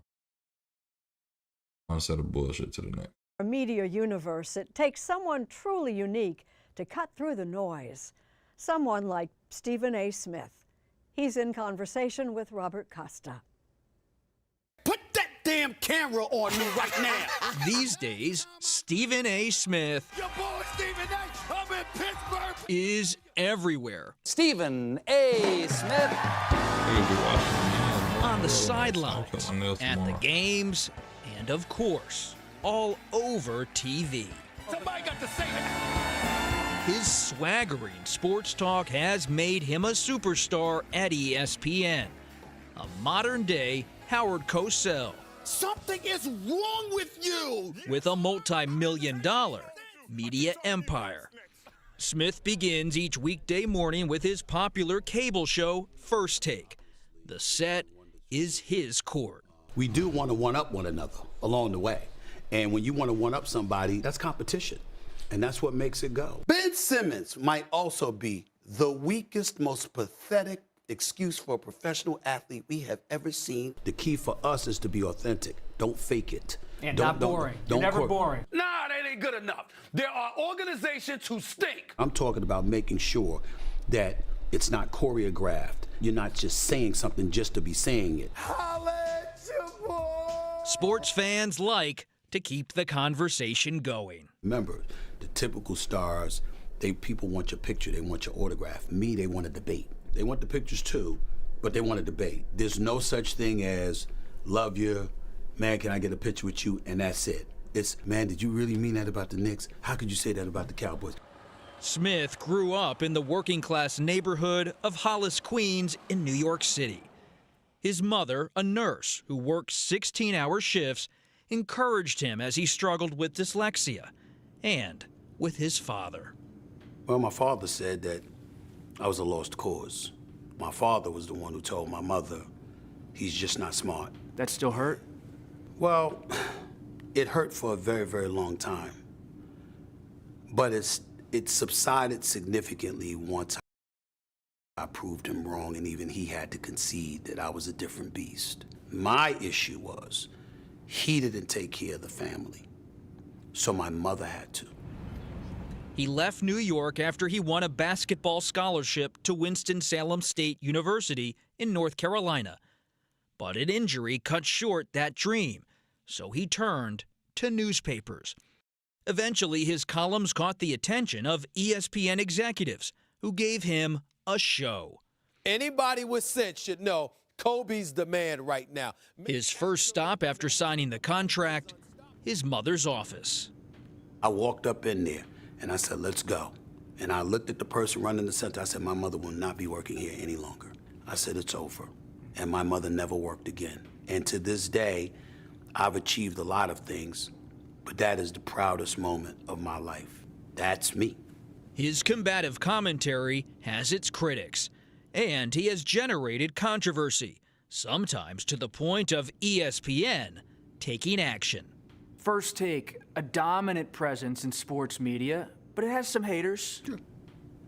Well, let them hate. They ain't winning, we winning.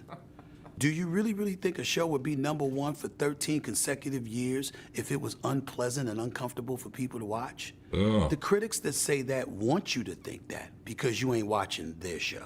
I'm talking. I'm not apologizing. You're okay. I let you talk until you went to the A word. But some of your critics call you screaming A. Smith. Yeah. That you've made journalism and sports all about shouting.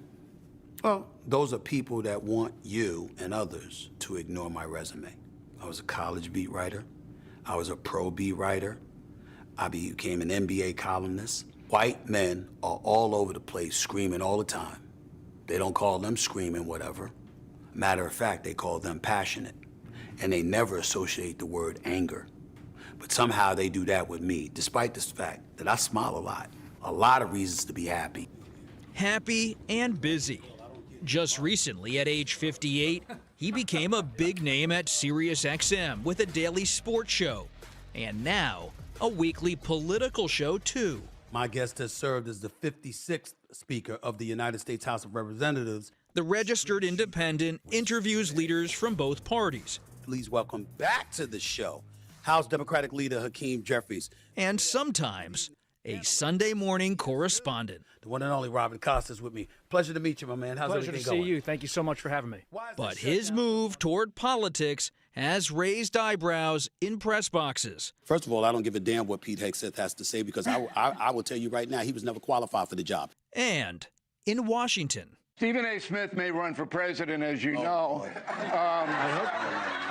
Do you have any advice for Stephen A.? And even President Trump is keeping an eye on Smith. Stephen A., he's a good guy. He's a smart guy. I love watching him. He's got great entertainment skills. I'd love to see him run. So when somebody talks about me being a president or whatever, I have no desire to be a politician. Zero. I have no desire to run for office. But you're not ruling it out. I'm not ruling it out because I'd love to be on the debate stages against some of these individuals that think they're better suited to run the country, because I think that the American people deserve to listen to and hear from somebody who genuinely cares about making life better for them instead of yourself. Do you realize the way they've been acting on Capitol Hill, all you have to do is disagree with the other side? You don't even have to look at a bill. Would you run as a Democrat? Yeah, because I couldn't see myself running as a member of the GOP. I'm a fiscal conservative. I can't stand high taxes, but I'm a social liberal in the same breath because I believe in living and let live.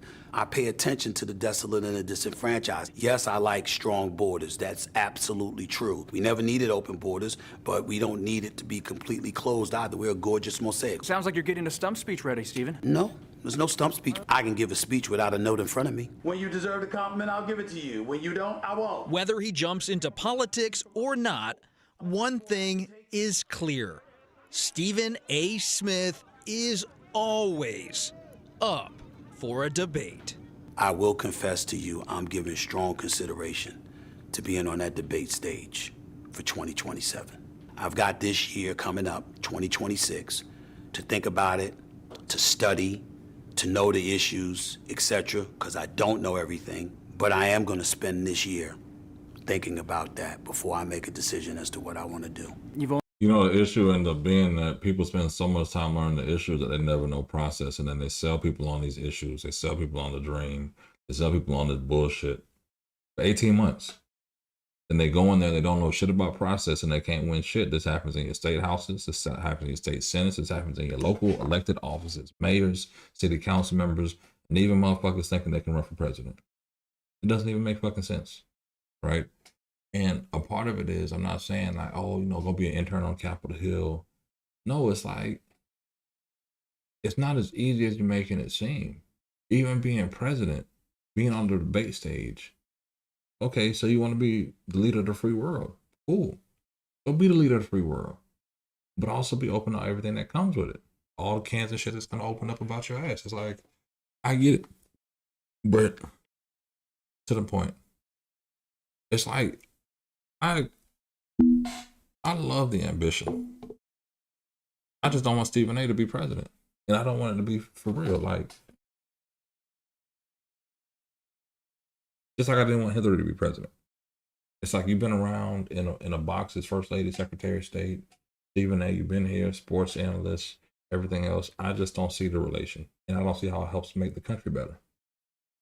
You know what I'm saying? Like, when you really think about, let me pick someone who could actually lead the country and be best for the country.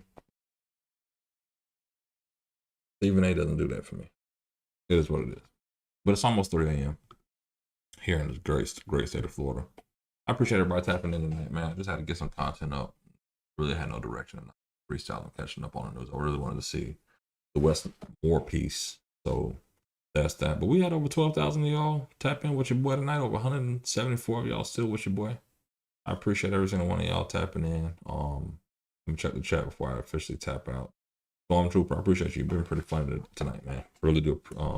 Thank you for entertaining the chat. What's social about being liberal besides the cult? I don't know. Republicans are a cult too. So, seems like the chat is chatting as always, but either way, I appreciate y'all's time tonight.